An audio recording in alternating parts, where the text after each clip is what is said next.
Termasuk udang juga ya Pak? Udang termasuk udang. Yang paling mahal harganya sekarang itu Pak, ikan apa Pak? Mahal harganya itu, tapi kebetulan tidak ada yang masuk ikan putih. Ikan putih. Ikan putih dengan ikan banjar, tapi kebetulan tidak ada masuk sekarang. Ikan putih itu harganya berapa Pak sekarang?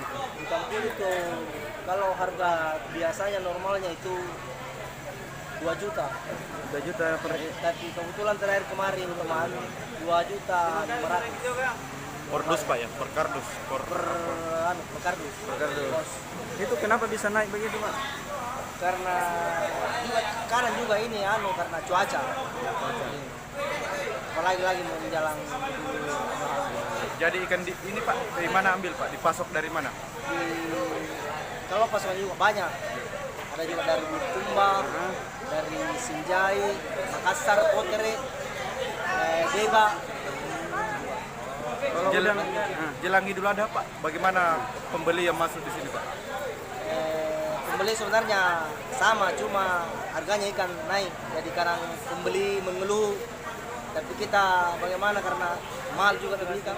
kalau udang Besarnya ada kecil, ada besar. Yang besarnya itu sekarang